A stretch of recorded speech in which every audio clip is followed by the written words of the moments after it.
जय हिंद। तो आज हम लोग का डे 14 है। पीवाईक्यू सीरीज का डे 14 हम लोग आज कवर करने वाले हैं।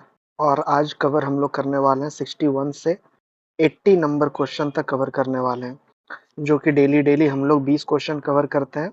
यूजीसी नेट पीवाईक्यू सीरीज हम लोग लेकर के चल रहे हैं। तो सीधे हम लोग क्वेश्चन पे चलते हैं। आप लोग अपने सीरियस मोड में टेबल कुर्सी पर बैठ करके आप लोग को कॉपी निकाल करके हर एक क्वेश्चन को सॉल्व करना है और मेरे जवाब देने से पहले आप लोग को जवाब देना है, जैसा कि हम लोग पिछले 13 दिन में हम लोग करते हुए आ रहे हैं। तो हिंदी वाले स्टूडेंट हिंदी से पढ़ेंगे, इंग्लिश वाले स्टूडेंट इंग्लिश से पढ़ेंगे। और 61 नंबर क्वेश्चन बोल रहा है, निम्नलिखित में से कौन से आर्थिक निष्कासन के घटक थे।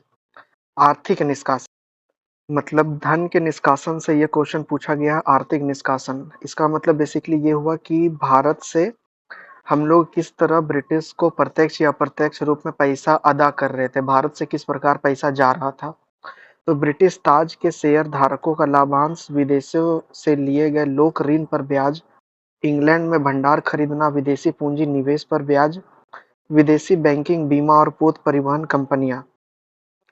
तो ये पोत कंपनियां जो ब्रिटिश के द्वारा लगाया गया था, इसका लाभ ब्रिटिश लोग ही लेता था।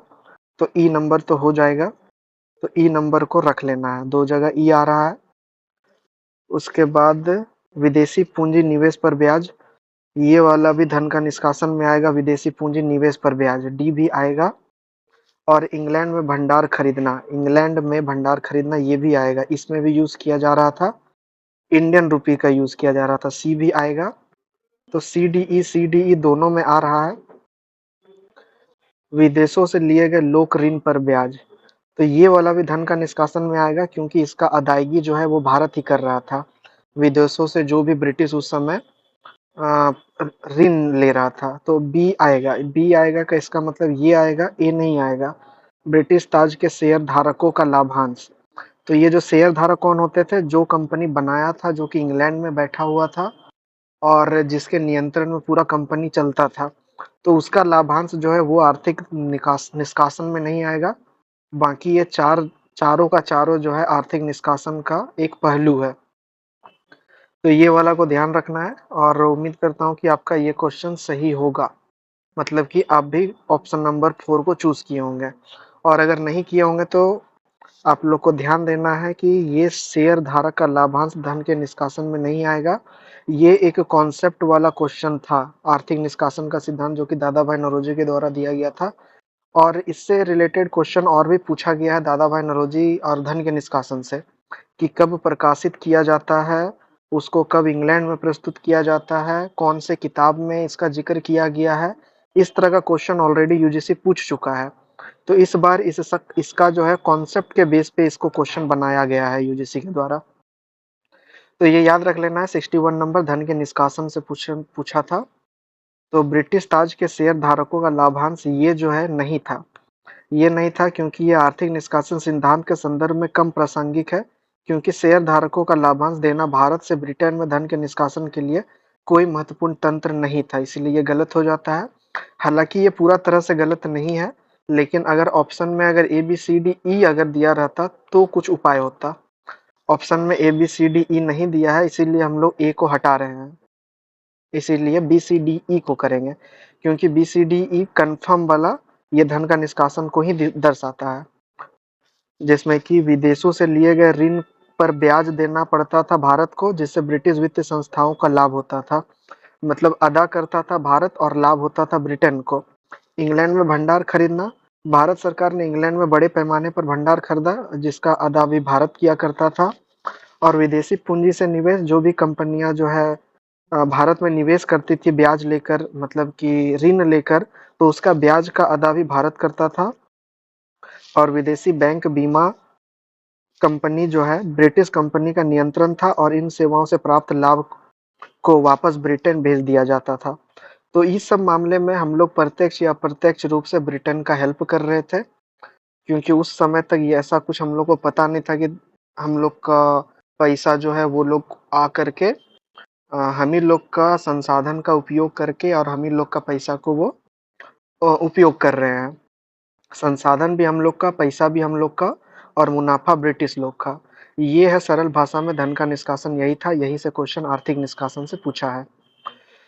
अब देखिए 62 नंबर क्वेश्चन, और 62 नंबर क्वेश्चन है पैसेज। ये आपको एक छोटा सा पैसेज दिया गया है जो कि दयानंद सरस्वती से रिलेटेड है।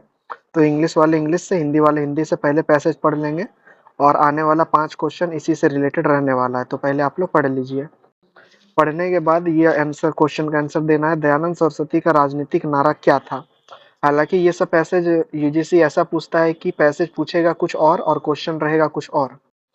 तो उसका कॉन्सेप्ट के बेस पे अगर दयानंद सरस्वती, अगर ये सामाजिक सुधार आंदोलन अगर आप पढ़े हैं, तो इस सब का आंसर आप लोग विदाउट पैसेज भी दे सकते हैं। और मैंने आपको ऑलरेडी ये जो टॉपिक है, ये इम्पोर्टेंट टॉपिक में मैंने आप लोग को मेंशन कर दिया है कि समाज और धर्म सुधार जो आंदोलन चला था 1857 के बाद का एरा जो रहता है, 1857 से लेकर के 1905 तक हम लोग मान लेते हैं, जो ये कांग्रेस के गठन से पहले तक भी आप बोल सकते हैं। तो वहां तक जो जो भी संस्था बना था, वेद समाज, आर्य समाज, ब्रह्म समाज, वेद समाज, और जितना भी तरह का बना था, प्रार्थना समाज, तो ये सब जो एरिया है ये बहुत ही ज़्यादा इम्पोर्टेंट एरिया है। लगातार यूजीसी वहाँ से क्वेश्चन पूछ चुका है, या तो क्रोनोलॉजी ऑर्डर में सजाने के लिए पूछा है, या तो उसके साथ उसका नेतृत्वकर्ता का मैच करने के लिए पूछा है। तो ये वाला एरिया आप लोग को विशेष करके रेडी करके रखना है। तो इसमें देखते हैं, इसमें पूछा है दयानंद सरस्वती का राजनीतिक नारा क्या था? भारतीयों के लिए भारत, मातृभूमि सर्वोपरि है, भारत की एकता, भारतवर्ष को हृदय में सजाए रखे। तो दयानंद सरस्वती का जो नारा है वो है भारतीयों के लिए भारत। ऑप्शन नंबर 1 इसका करेक्ट आंसर हो जाएगा। ये थोड़ा सा इसका एक्सप्लेनेशन है जो कि आप लोग पढ़ सकते हैं पीडीएफ से, कोई बड़ा बात नहीं है ये। 63 नंबर क्वेश्चन पूछा गया है कि शुद्धि से क्या अभिप्रेत है? जो कि दयानंद सरस्वती के द्वारा शुद्धि आंदोलन चलाया गया था। शुद्धि से अभिप्रेत है कि उन हिंदुओं लाखों की संख्या में का पुनः धर्म परिवर्तन करना जो इस्लाम या ईसाइयत जैसे अन्य धर्मों में स्वेच्छा से या जबरन दीक्षित हो गए थे, किंतु अब स्वेच्छा से पुनः हिंदू धर्म में लौटना चाहते थे। ये ऑप्शन 1 दिया हुआ है। शुद्ध से विपरीत है कि लोगों को शुद्ध करने के लिए उन पर अनुष्ठानिक जल छिड़कना। ये तो पूरा ही गलत है। शुद्धि का अर्थ है लोगों को उनकी अशुद्धि से शुद्ध करने के लिए कर्मकांड करना, ये भी गलत है। शुद्धि से अभिप्रेत है कि लोगों को उनके कुकर्मों से शुद्धि करने के लिए उन्हें अनुष्ठानिक अग्नि से होकर गुजरना, ये भी पूरा का पूरा गलत है। तो ये जो है ऑप्शन नंबर 1 इसका सबसे सटीक वर्णन किया गया है शुद्धि का। क्वेश्चन नंबर 64 चलते हैं, उसी पैसेज से रिलेटेड ही ये सारा क्वेश्चन है। किसने शुद्धि को कड़ा विरोध किया? यहूदी, मुस्लिम, जैन या बौद्ध? तो ये जो शुद्धि आंदोलन है इसका विरोध किया गया था मुस्लिम के द्वारा। ठीक है, 64 नंबर। 65 नंबर क्वेश्चन है कि 1875 में दयानंद सरस्वती ने औपचारिक रूप से कहाँ पहली आर्य समाज इकाई को संगठित किया? तो आर्य समाज बहुत ही इंपॉर्टेंट ये एरिया है। तो इसका किया गया था लुधियाना में नहीं किया गया था, पटियाला में नहीं, बॉम्बे में इसका किया गया था सबसे पहला इकाई का स्थापना 1875 में किया गया था। ईयर को याद रखना है क्योंकि क्रोनोलॉजी में ये आप लोग को सजाने के लिए काम देगा आगे। क्वेश्चन नंबर 66, आर्य समाज द्वारा शुद्धि को किस तरह देखा गया था? भारत की धार्मिक, सामाजिक और राजनीतिक एकता को लाने वाला शक्तिशाली उपकरण के रूप में, लोगों को विभाजित करने वाला उपकरण के रूप में नहीं, प्रचार प्रसार के उपकरण के रूप में नहीं, लोगों को ध्यान भटकाने के लिए नहीं। तो ये जो है ऑप्शन नंबर 1 इसका करेक्ट आंसर हो जाएगा क्वेश्चन नंबर 66 का। तो ये था 5 क्वेश्चन था, पैसेज का 5 क्वेश्चन था। आई होप कि ये आप लोग का पांचों सही हुआ होगा, क्योंकि पेपर 1 और पेपर 2 ये दोनों को मिला करके टोटल 15 पैसेज पूछा जाएगा आप लोग से यूजीसी नेट में। और आप लोग का टारगेट होना चाहिए कि 10 प्लस हम लोग का पैसेज सही होना चाहिए, क्योंकि यदि अगर 10 प्लस यहाँ सही हो जाता है, मतलब 20 नंबर अगर यहाँ पर ले आते हैं, और पेपर में किसी तरह, पेपर 1 में किसी तरह काम करके अगर आप लोग 30 क्वेश्चन सही कर देते हैं, मतलब कि 60 नंबर, हालांकि इससे ज़्यादा ट्राई करना है, 30 प्लस क्वेश्चन सही करने का कोशिश करना है, 32 का टारगेट लेके चलना है, तो 60 20 80 हो जाएगा। और आप लोग को लेकर के आना होगा लगभग लगभग 120 नंबर, मतलब कि 60 नंबर और जो है आप लोग को पेपर 2 में जुगाड़ करना होगा। तो 200 का टारगेट, हालांकि 204 सबसे हाईएस्ट कटअप गया है अभी तक, जो कि दिसंबर वाला साइकिल का था, 2023 का साइकिल जो कि हुआ था, तो वो वाला साइकिल में 204 हाईएस्ट कटअप गया है। तो आप लोग वो वाला हाईएस्ट कटअप जाने का एक रीजन भी रहता है। क्वेश्चन बहुत हार्ड नहीं पूछा था, क्वेश्चन इजी पूछा था, और फिर 3-4 क्वेश्चन को डिसमिस भी किया गया था, तो इसीलिए कटअप जो है वो ज़्यादा पहुंच गया था। लेकिन असल में देखा जाए तो आप लोग अगर 200 प्लस का अगर टारगेट करके चल रहे हो तो फिर आप लोग का जेआरएफ हो सकता है। आप लोग जनरल कैटेगरी से हो, ओबीसी कैटेगरी से हो, ओबीसी में तो आप लोग को 184, आप लोग समझ के चलिए कि लगभग लगभग 184 के आसपास में आप लोग का जेआरएफ हो सकता है। ओबीसी कैटेगरी का बात कर रहा हूँ मैं। और बाकी एससी एसटी सबका तो उससे और नीचे आप लोग का रहेगा। आप लोग अपने अपने कैटेगरी में पहले कटअप आप लोग देख लीजिए, उसके बाद मैं पी बाई क्यू आप लोग के साथ डिस्कस कर ही रहा हूँ। तो ये दोनों करने के बाद आप लोग डिसाइड कर सकते हो खुद से कि कितना नंबर मुझको लाना चाहिए और कितना नंबर मैं ला रहा हूँ और कितना मेहनत करने का ज़रूरत है। तो ये सब जो पहलू होता है किसी भी एग्ज़ाम को स्टार्ट करने से पहले, ये सब पहलू एक स्टूडेंट को पता होना चाहिए कि कटअप कितना जा रहा है और मेरा पीवाईक्यू में कितना नंबर आ रहा है, कितना नंबर और बढ़ाने का ज़रूरत है और किस किस एरिया में बढ़ाने का ज़रूरत है, कौन कौन एरिया मेरा कमज़ोर है और कौन कौन तगड़ा है। तो मैं तो यहाँ पर आप लोग को हर एक टॉपिक का इंडिकेट करते हुए चल रहा हूँ कि कौन कौन टॉपिक इंपॉर्टेंट है, आप लोग नंबर कैसे बढ़ा सकते हैं। तो आई होप कि वो वाला सीट आप लोग का भर चुका होगा, एक दो पेज भर चुका होगा जहाँ पे मैं इंपॉर्टेंट टॉपिक सब लिखा रहा हूँ। और ये लास्ट टाइम में ये आप लोग को बहुत हेल्पफुल रहेगा अगर पढ़ लेते हो अच्छा से तो। अब हम लोग चलते हैं, आई होप इतना बात आप लोग के लिए क्लियर होगा, क्योंकि ये सब बात थोड़ा इंपॉर्टेंट सब बात होता है जो कि जरूरी बात है। 67 नंबर क्वेश्चन, उत्तर वैदिक समाज में प्रयुक्त शब्द अक्षवाप से अभिप्रेत क्या है? पासा रखने वाला, पासक दान। नीचे पढ़ने का जरूरत नहीं है, अक्षवाप का मतलब यही होता है। और ये जो है फेमस क्वेश्चन है, इससे क्वेश्चन बना है। और ये प्रयुक्त शब्द अक्षवाप जो है वो पासा धारक के रूप में ही प्रयोग किया जाता है। 67 नंबर। तो पासा रक्षक को अक्षवाप कहा जाता है। उत्तर वैदिक में अक्षवाप शब्द का प्रयोग हुआ है। इस अवधि के दौरान पासा खेल एक लोकप्रिय सगल था और निष्पक्ष खेल सुनिश्चित करने में पासा रक्षक की भूमिका महत्वपूर्ण थी। तो पासा का जब भी याद आता है आप लोग के मन में एक छवि बनता होगा शकुनी का, क्योंकि वो इससे अच्छा खासा कनेक्टेड है। पासा बोला जाता है कि उनके हुक्म के अनुसार उसका पासा काम करता था। तो ये याद रखना, अक्षवाप जो है वो पासा धारक के लिए उपयोग किया जाता है। वितरक क्या है? किसी ऐसे व्यक्ति को संदर्भित करता है जो सामान या संसाधन वितरित करता था। और सारथी, सारथी तो आप समझ ही रहे हैं, कृष्ण जो बने थे सारथी ही थे। संदेशवाहक, जो संदेश को इधर उधर ले जाना सब करता है, तो वो संदेशवाहक हो गया। तो बहुत ज़्यादा हार्ड क्वेश्चन वो नहीं था, बस ये था कि स्ट्रेट फॉरवर्ड क्वेश्चन था, फैक्चुअल क्वेश्चन था। अगर आता है तो वो सब क्वेश्चन में ज़्यादा सोचने का बात नहीं है। जैसे ये क्वेश्चन, शब्द श्रेणी का क्या अर्थ है? अगर आता है तो आप तुरंत मार दीजिएगा कि व्यापारिक संगठन या गिल्ड था ये श्रेणी। और अगर नहीं आता है तो इस सब क्वेश्चन में बहुत ज़्यादा दिमाग आप लगा भी नहीं सकते हो कि क्या होगा, क्रोनोलॉजी ऑर्डर तो है नहीं ये वाला, और ना ही स्टेटमेंट वाइज क्वेश्चन है। ये सीधे स्ट्रेट फॉरवर्ड क्वेश्चन है, अगर आता है तो 1 सेकंड लगेगा, अगर नहीं आता है तो 10 मिनट में भी ये सॉल्व नहीं होने वाला है अगर आप नहीं पढ़े हो तो। ठीक है। और वैसे तो ये तो फेमस क्वेश्चन है, श्रेणी का क्या अर्थ होता है? ये होता है व्यापारिक संघ या गिल्ड होता है, ये तो हम लोग पढ़ते ही हैं हिस्ट्री में। प्राचीन में व्यापारियों और कारीगरों के संघ को संदर्भित करता है ये। आत्मा क्या था? श्रेणी का तात्पर्य आत्मा से नहीं है। इस्लामी पुजारी, सत्तक्स, ये भी नहीं है। तो इसका आंसर हो जाएगा सीधे श्रेणी हो जाएगा, गिल्ड मतलब। 69 नंबर क्वेश्चन है कि दिल्ली सल्तनत के अंतर्गत एक रजत टंका कितने जीतल के बराबर होता था? ये एक पूरा फैक्चुअल क्वेश्चन है, कितने जीतल का बराबर होता था। लेकिन ये वाला क्वेश्चन भी थोड़ा सा फेमस क्वेश्चन है। 40 नहीं होगा और 44 भी नहीं होगा, इसका आंसर होगा 48 होगा इसका आंसर। रजत टंगा कितने जीतल के बराबर होता है? तो ये वाला जब आप इल्तुतमिश का टाइम पीरियड कवर कर रहे होते हैं या फिर शेरशाह सूरी का कवर कर रहे होते हैं, तो वहाँ पे रुपया के बारे में थोड़ा सा आप लोग को जानने को मिलता है कि पैसा का मोल क्या था शेरशाह सूरी के समय में, इल्तुतमिश के समय में। जीतल टंका जो चलाया था और शेरशाह सूरी जो रुपया चलाया था, कितना ग्रेन के बराबर होता है। तो वो सब वहां से ये क्वेश्चन बन गया है, तो इसका आंसर हो जाएगा 48 हो जाएगा। दिल्ली सल्तनत के दौरान मौद्रिक प्रणाली टंका और जीतल सिक्कों पर आधारित थे जो आर्थिक लेन देन के लिए महत्वपूर्ण था।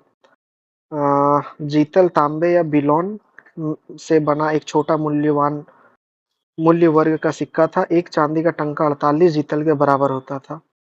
तो ये बात याद रखना, ये थोड़ा सा फैक्ट है ये वाला। क्वेश्चन नंबर 70, यूरोपीय यात्रियों ने भारत की यात्रा की, निम्नलिखित में से किन यूरोपीय यात्रियों ने भारत की यात्रा की? अब देखिए ये कहाँ से क्वेश्चन बन गया। मैं आपको बार बार बता रहा हूँ कि ये वाला एरिया बहुत ही ज्यादा इंपॉर्टेंट है। ये यूरोपीय वाला एरिया मतलब कि यात्री वाला एरिया बहुत ज्यादा इंपॉर्टेंट है, और ये मैं हर अपना वीडियो में आपको लोग को बताते हुए चल रहा हूँ कि ये वाला एरिया को बिल्कुल भी नहीं छोड़ना है।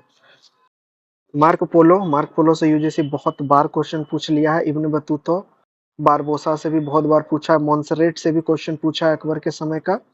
पीटर मुंडी, ये पूरा का पूरा रिपीटेड क्वेश्चन है। इससे बहुत बार क्वेश्चन तरह से बन चुका है। कभी निकितिन दे देता है, कभी पीटर मुंडी दे देता है, कभी बर्नियर दे देता है, कभी ट्रेवेनियर दे देता है, कभी पित्रा डेले वेले दे देता है, तो कभी कुछ ये सबको दे देता है। और उसको क्रोनोलॉजी ऑर्डर में या तो सजाने के लिए बोलता है, या इस तरह का क्वेश्चन पूछता है कि यूरोपीय कौन थे। इसके लिए आप लोग को जानना पड़ेगा कि वो यात्री कहाँ का निवासी था, तब इस तरह का क्वेश्चन को एलिमिनेट आप कर सकते हैं। जैसे मार्को पोलो, ये तो इटली का है, मतलब यूरोप का है, ये होगा। इब्न बतूता ये तो नहीं है, ये तो मोरक्को का था, अफ्रीका कॉन्टिनेंट का।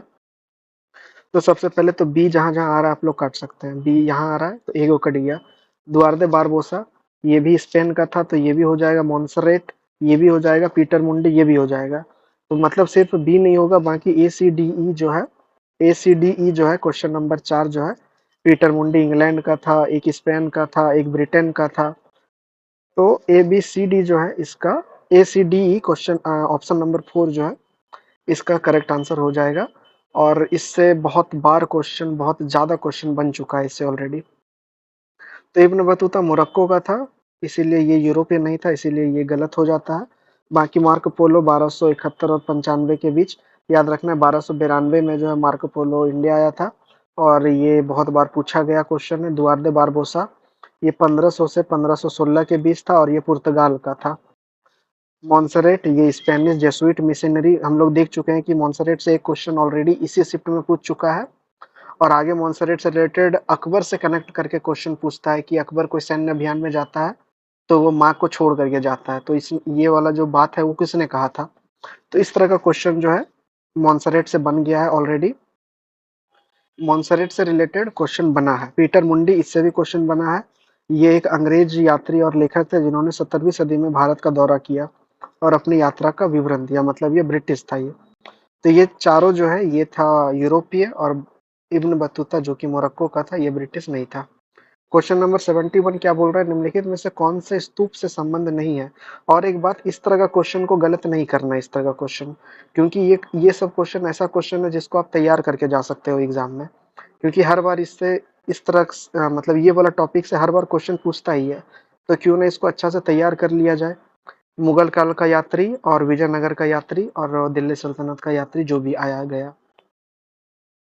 क्वेश्चन नंबर 71 बुद्ध से रिलेटेड क्वेश्चन है, स्तूप से रिलेटेड क्वेश्चन है। कौन सा स्तूप के बारे में सही नहीं है? यह पृथ्वी के सामान्य अर्ध आयताकार टीले के रूप में उदित हुआ है। तो ये वाला ही कोई इसका स्टेटमेंट गलत नहीं है, क्योंकि यहाँ आयताकार दिया है। और आप लोग स्तूप का आप लोग फिगर आप लोग को मन में याद हो रहा होगा कि इस तरह करके होता है स्तूप, मतलब कि अर्ध गोलाकार होता है। तो ये वाला तो अर्ध आयताकार दिया हुआ, इसीलिए ये गलत हो गया। बाकी धीरे धीरे यह गोले और वर्गाकार आकृतियों के संतुलित करने के अधिक जटिल संरचना में विकसित हुआ। इसमें हर्मिका भी होता है। हर्मिका मतलब ऊपर वाला जो एरिया रहता है, जिसको ये बोला जाता है कि ये बुद्ध के साथ कनेक्टेड है सीधे तौर पर, जिसमें कि बुद्ध की अस्थियां रखी जाती है, या फिर बुद्ध से रिलेटेड कोई इम्पोर्टेंट कंघी हो गया, बाल हो गया, या फिर उस तरह का बुद्ध या फिर बुद्ध के अनुयायी हैं जो कि बहुत फेमस है, तो हर्मिका उसके लिए यूज होता है। हर्मिका से निकले हुए खंभे मस्तूल को यस्ती कहा जाता है। इसका इस तरह करके तीन गो इंडिकेट करता है, और तीनों जो है एक आध्यात्मिक पहलू को दर्शाता है स्तूप में। ठीक है, तो स्तूप एक ऐसा टॉपिक है जिससे कि आंसर राइटिंग में क्वेश्चन पूछा जाता है स्तूप से रिलेटेड, गौतम बुद्ध का स्तूप से रिलेटेड। जब आप कोई भी डिस्क्रिप्टिव अगर कोई भी पेपर आप लिख रहे हैं तो हिस्ट्री ऑप्शनल में इस तरह का क्वेश्चन पूछा जाता है अक्सर। इसकी उत्पत्ति मिट्टी के एक साधारण अर्ध आयताकार टीले के रूप में हुआ था, ये गलत है। अर्ध आयताकार ना होकर एक अर्ध गोलाकार संरचना थी, जैसा कि मैंने आपको बताया। और बाकी ये सब स्टेटमेंट सही है। ठीक है, क्वेश्चन नंबर 72 है, हॉल्ट मैकिंजर निम्नलिखित में से किससे संबंधित है? तो ये एक फेमस पर्सन है होल्ट मैकिंजे। पुलिस सुधार, सैन्य सुधार, भूमि राजस्व, लोक निर्माण। तो ये तो बहुत फेमस है। होल्ट मैकिंजे भूमि राजस्व बंदोबस्त से कनेक्टेड है, और होल्ट मैकिंजे ने महालवाड़ी व्यवस्था को ये इन्होंने स्टार्ट किया था। ठीक है, आप लोगों को कमेंट करके बताना है कि ये वाला कब स्टार्ट किया गया था, महालवाड़ी व्यवस्था। तीन व्यवस्था आप लोग को भूमि राजस्व का देखने को मिलेगा ब्रिटिश काल में, जो कि सबसे इम्पोर्टेंट है। एक है स्थायी बंदोबस्त, एक है रैयतवाड़ी और एक है महालवाड़ी। तो आप लोग को वो दोनों के बारे में भी कमेंट करना है कि अस्थायी बंदोबस्त किसने लागू किया था, रैयतवाड़ी किसने लागू किया था, और किस किस एरिया से कनेक्टेड है, क्योंकि ये वाला एरिया से भी यूजीसी क्वेश्चन बना चुका है, ऑलरेडी पूछ चुका है। तो भूमि बंदोबस्त हॉल मैकिन्डे द्वारा किया गया था 1822, ये वाला दिया गया है यहाँ पे। कोई बात नहीं, आप लोग को रैयतवाड़ी और अस्थायी बंदोबस्त के बारे में आप लोग को बताना है। रैयतवाड़ी और अस्थायी बंदोबस्त कब लागू किया गया था। महालवाड़ी प्रणाली में भू राजस्व का निपटान व्यक्तिगत कृषकों या जमींदारों के साथ ना होकर सीधे महाल के साथ होता था, जो कि ग्राम का समुदाय होता था।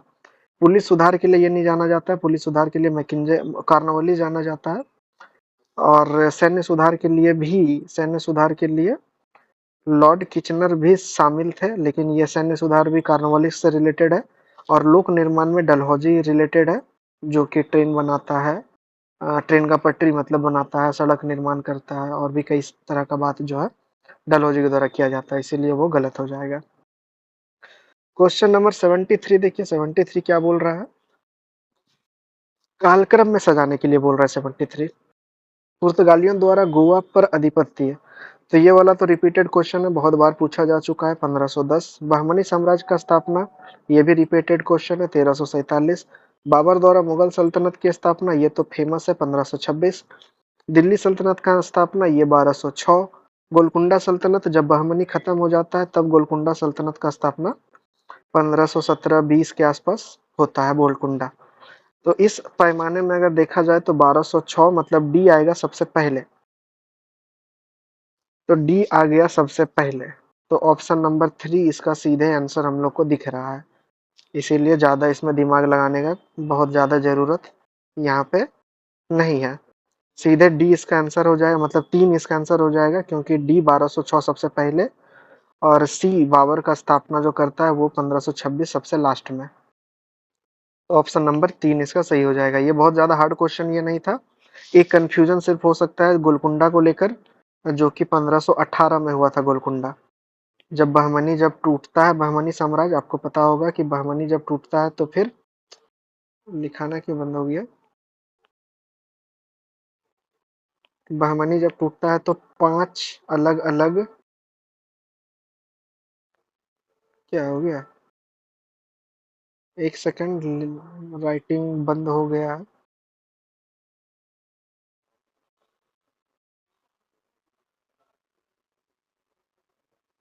ये क्या हुआ,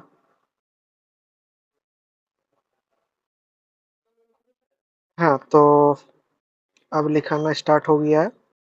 कुछ प्रॉब्लम आ गया था, कोई बात नहीं। तो 73 नंबर का क्या हो जा रहा है आंसर, 73 का हो जा रहा है 3 नंबर आंसर हो जा रहा है। तो इस तरह के क्वेश्चन में ज्यादा ये क्वेश्चन हार्ड नहीं है। गोलकुंडा ही कंफ्यूजिंग करने वाला है 1518। और मैं ये बता रहा था कि जब बहमनी जब साम्राज्य टूटता है तो 5 अलग अलग राज्यों में वो बढ़ जाता है। आप लोग पढ़े होंगे दक्कन का, जब हिस्ट्री आप पढ़ रहे होंगे, बहमनी, अहमदनगर, बीजापुर, बीदर और गोलकुंडा। तो ये 5 एरिया में टूट जाता है, और पांचों का अलग अलग ईयर होता है, अलग अलग स्थापना करता होता है। तो 1518 आप लोग को याद रखना है गोलकुंडा का हुआ था, जो कि 1687 में मुगल मिला लेता है। बाकी बाबर तो 1526, दिल्ली 1206, बहमनी 1347, और पुर्तगाली से तो बहुत क्वेश्चन बन चुका है ऑलरेडी। क्वेश्चन नंबर 74 आप देखते हैं। 74 बोल रहे हैं कि अकबर ने अपनी मनसबदारी प्रणाली में कितने श्रेणियां बनाई थी। तो ये वाला पूरा फैक्चुअल क्वेश्चन है। 54, 59, 66, 70। तो ये जो है मनसबदारी प्रणाली, अबुल फजल व्याख्या करता है आईने अकबरी में कि 66 प्रकार का मनसबदारी प्रणाली था अकबर के समय पीरियड में। ठीक है, ये मनसबदारी प्रणाली एक तरह का सामंतवाद का एक तरह का उदाहरण है ये, जिसमें कि जात और सवार दिया जाता था, एक रैंक को दर्शाता था और एक घोड़ा का संख्या को दर्शाता था, जो कि सेवा के बदले मनसब ही प्रदान कर दिया जाता था उस समय पीरियड में। तो ये बात को ध्यान देना है। मनसबदारी प्रणाली के बाद में अकबर के उत्तराधिकारी ने कुछ संशोधन के साथ जारी रखा। और ये मनसबदारी प्रणाली क्या था, इससे एक कॉन्सेप्चुअल क्वेश्चन पूछा जा सकता है मनसबदारी प्रणाली से, कि किस प्रकार का था, क्या था, नहीं था, जात क्या होता है, सवार क्या होता है, किस प्रकार से इंगित करता है, और कितना कितना दिया जाता था। तीन प्रकार का, जैसे कि ये वाला था, एक जिसमें कि जात कम होगा, सवार ज्यादा होगा। एक जिसमें कि जात और सवार से कम होगा जात एक, और एक जिसमें कि सवार के बराबर जिसमें कि होगा।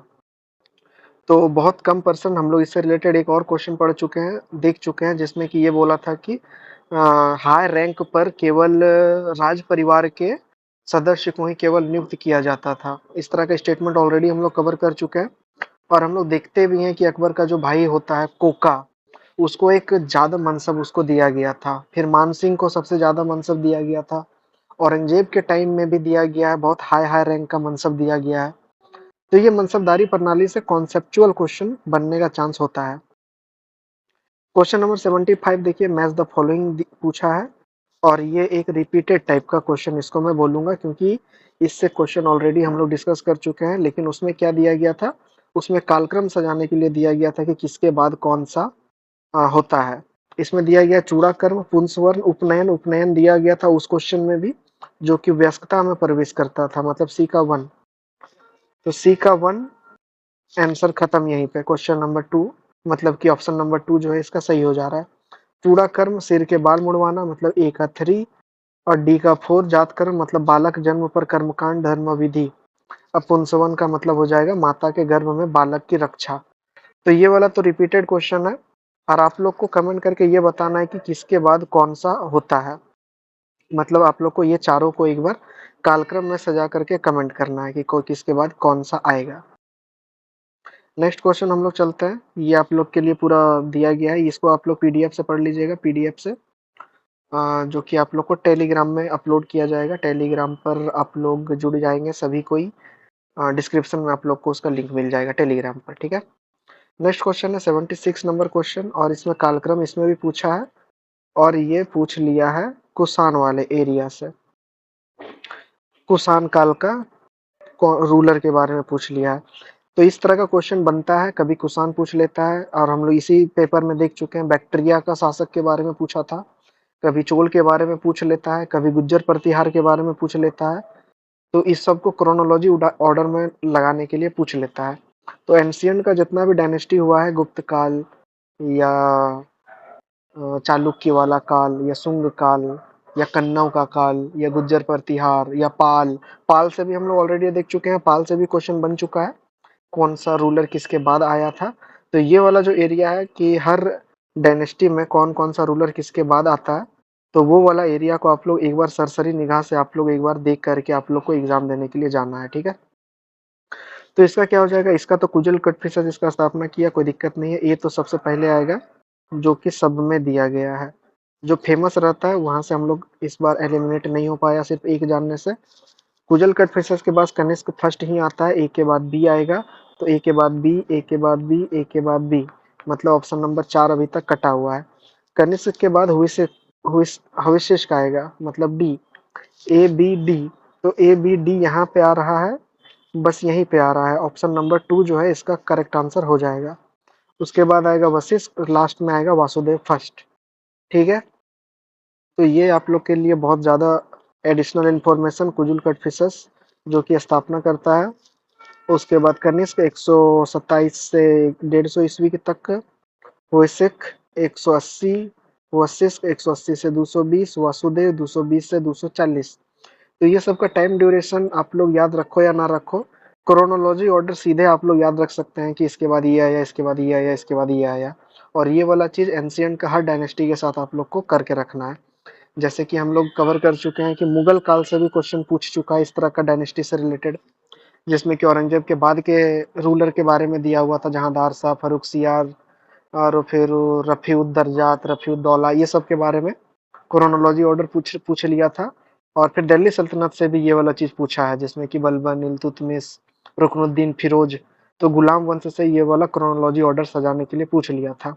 तो ये इस तरह का क्वेश्चन जो है अक्सर पूछा जाता है, उस तरह का क्वेश्चन तो इग्नोर नहीं करना है उस तरह का, क्योंकि ये सब क्वेश्चन ऐसा क्वेश्चन है जिसको तैयार करके हम लोग रख सकते हैं। क्वेश्चन नंबर 77 देखिए क्या बोल रहा है, कालक्रम में सजाने के लिए बोल रहा है। काकोरी, ये तो 1925 में हुआ है काकोरी। विधायी सभा के प्रथम भारतीय सभापति के रूप में वीजी पटेल। वीजी पटेल कौन है? विट्ठल भाई पटेल है, जो कि वल्लभ भाई पटेल के बड़े भाई हैं। तो ये वाला भी 1925 में ही ये वाला भी हुआ था, लेकिन इसके बाद हुआ था। स्वामी श्रद्धानंद की हत्या, ये वाला तो 26 में हुआ है, श्रद्धानंद की हत्या। शारदा अधिनियम 29 में हुआ है।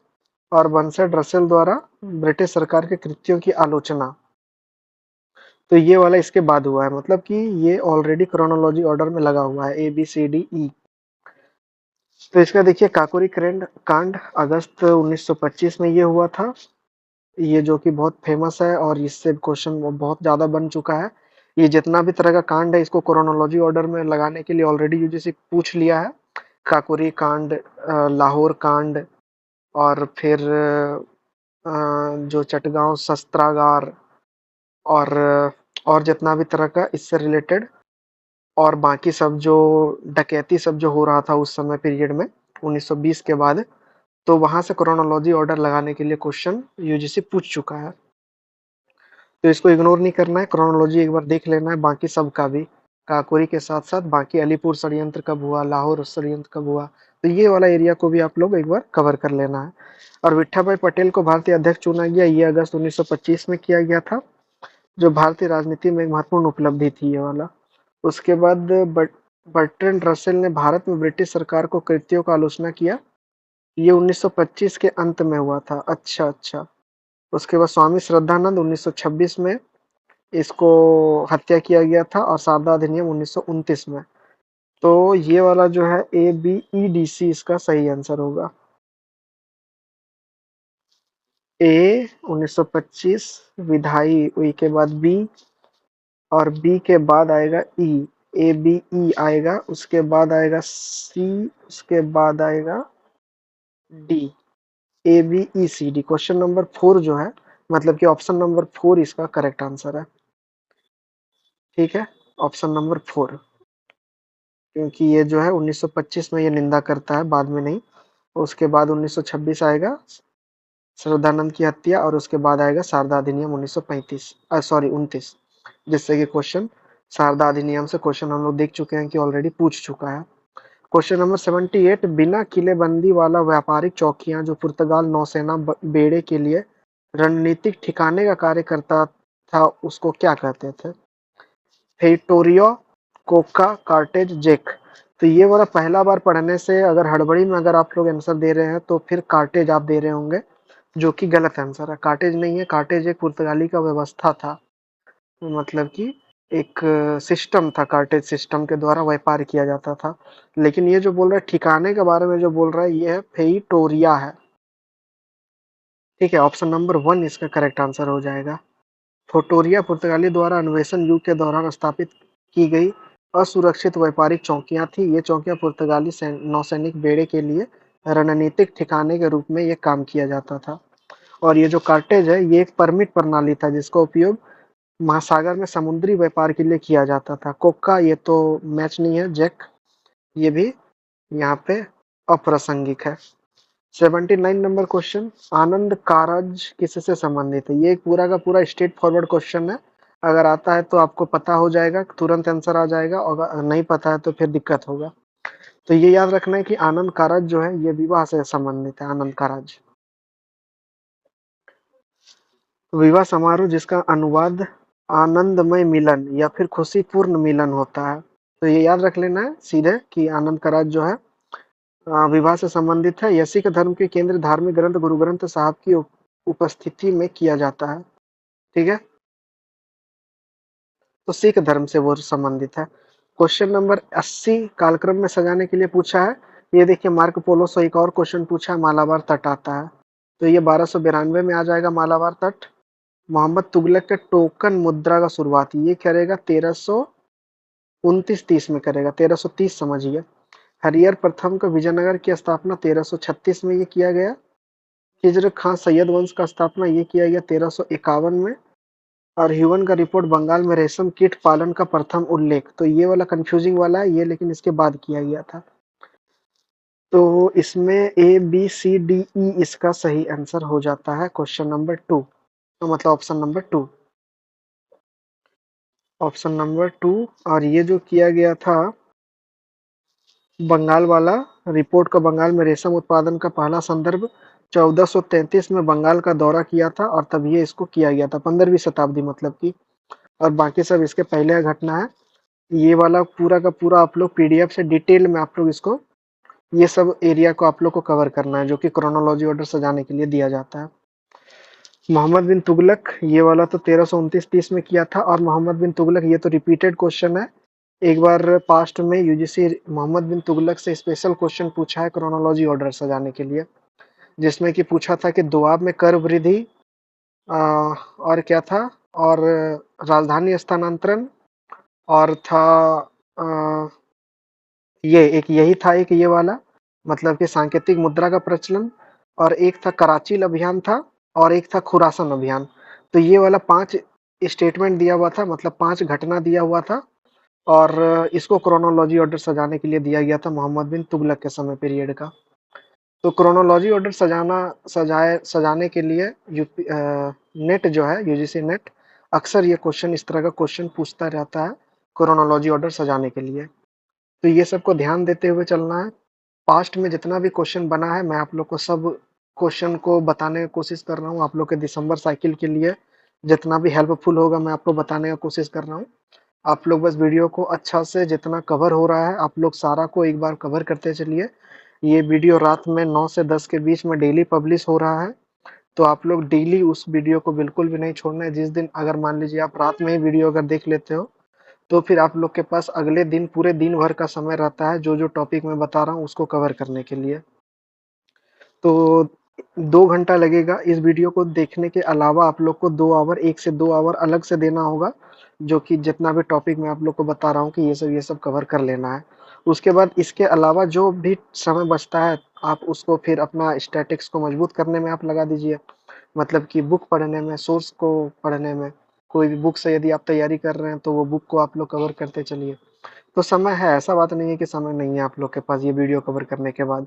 ये वीडियो ज़्यादा से ज़्यादा 40-45 मिनट का वीडियो ये रहता है, जिसमें कि बहुत कुछ मैं आप लोग को बताने का कोशिश करता हूँ 40-45 मिनट में।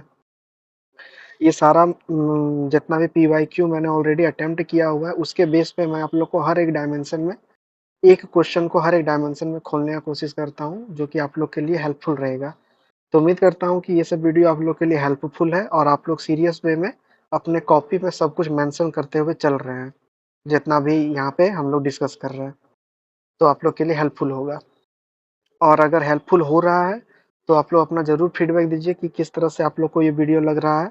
अगर पसंद आ रहा है तो लाइक करना है, और नहीं पसंद आ रहा है तो डिसलाइक करके बताना है कि क्या इम्प्रूव और इसमें किया जा सकता है। और जिनको ज़रूरत है उनको भी आप शेयर कर सकते हैं। ये डेली डेली हम लोग 40 मिनट का वीडियो लेकर के चल रहे हैं, तो आप लोग को बहुत हेल्पफुल होगा ये वाला। तो आप मिलते हैं नेक्स्ट वीडियो में। नेक्स्ट वीडियो फिर से हम लोग 20 क्वेश्चन हम लोग कवर करेंगे, और इस बार हम लोग का अ, ये जो जून वाला पेपर है, जून वाला पेपर हम लोग का खत्म हो जाएगा नेक्स्ट वीडियो में। 81 टू 100 हम लोग कवर करने वाले हैं। ठीक है, तो जिनका भी छूट गया है पहले का सारा कुछ, तो वो भी आप लोग जल्दी जल्दी कवर करते चलिए, पीछे का जो भी छूटा हुआ है। और बाकी आगे हम लोग अभी और भी बहुत सारा पीवाईक्यू कवर करने वाले हैं। बस आज के लिए बस इतना ही। मिलते हैं नेक्स्ट वीडियो में। तब तक के लिए आपको अपना हेल्थ का ध्यान देना है, और अपने टारगेट को लेके सीरियस रहना है। मिलते हैं नेक्स्ट वीडियो में। जय हिंद।